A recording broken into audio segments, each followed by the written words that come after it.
Pour tout chasseur, la chasse est une activité de loisir qui apporte de belles émotions, des sensations qui peuvent être fortes et dans tous les cas, de formidables moments de plaisir.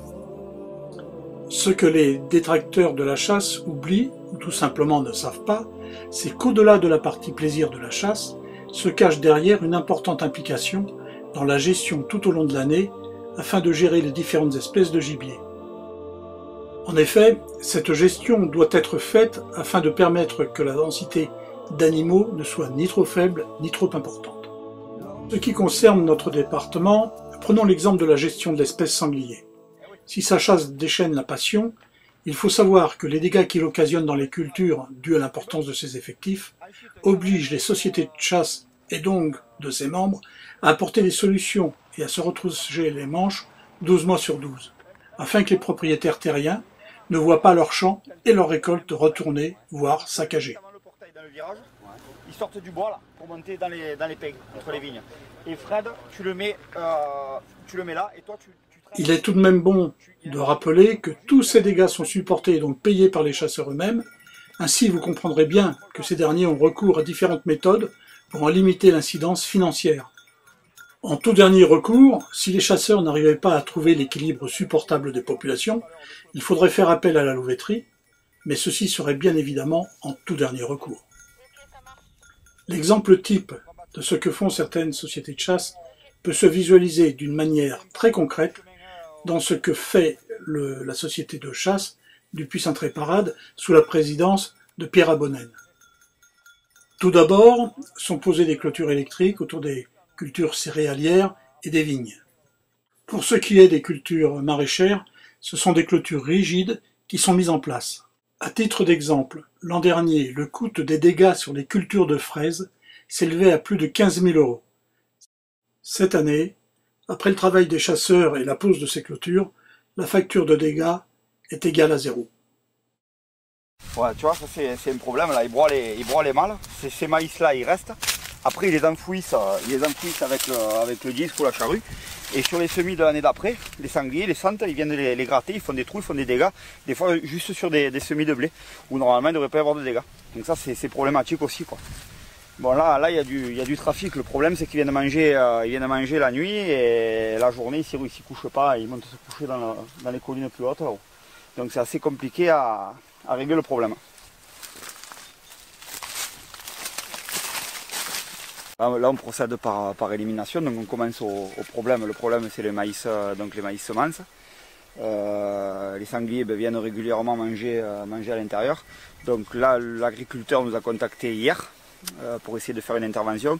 Donc voilà, il nous a contacté hier soir, le temps de monter vite une battue pour être le plus efficace possible. On vient ce soir. Donc là on va partir du maïs, on fait par étapes, par élimination. Toutes les zones aux alentours, il y a des grosses haies avec des ronces où ils peuvent se mettre. Et on finira par le massif boisé qui est à peu près 300-400 mètres du maïs. C'est rien pour des sangliers quoi. Dans la nuit, il le parcourt rapidement. De manière à essayer de délocaliser ces sangliers qui viennent créer des dégâts dans ces maïs. Voilà, donc on fait par étapes, par élimination, mais c'est pas facile. Voilà. Quelqu'un qui sur une quête sûrement du matin, quoi, une heure tirée du matin, et bon, il a, voilà, on le voit qu'il va rentrer dans la haie. Les sangliers, je pense qu'ils sont sortis de là ce matin à l'aube pour monter se coucher au bois. Ouais, je pense qu'on va gagner du temps, on va récupérer le chien et on va aller directement faire le bois. Autre intervention importante des chasseurs du Puy, en dehors de la période correspondant à l'ouverture de la chasse, les chasseurs du Puy, sous la responsabilité de leur chef de battue, Bastien Doré, et faisant suite à la demande de propriétaires terriens importunés par le sanglier, régulent la bête noire du 1er juin à l'ouverture générale et jusqu'à la mi-septembre, soit en battue, soit en tir d'été. Puis, du 15 janvier au 28 mars, si certains propriétaires terriens le demandent. Voilà, là vous avez la plaine de Couteron, c'est un milieu assez bocagé avec quelques haies, beaucoup de vignes, des céréales. Donc voilà, là c'est le restaurant et puis là il y a l'hôtel. Voilà. Le problème c'est qu'en période comme maintenant les raisins mûrissent, c'est sensible et les dégâts ils se font là en bordure des vignes. Donc c'est les périodes où il faut les déranger de manière à limiter le maximum les dégâts. Allez, on va voir sur les trous.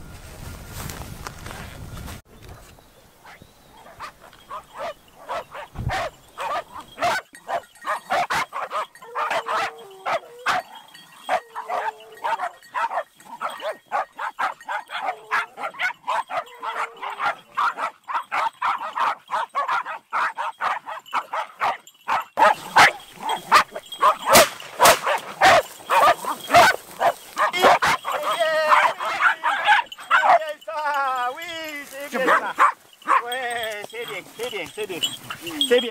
Viens là, viens là, belle bête là. C'est bien ça, c'est bien.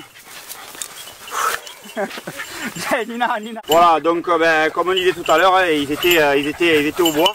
Donc on est arrivé à les délocaliser, on a prélevé un animal en espérant que ça les écarte un peu des cultures. Le résultat est donc sans appel.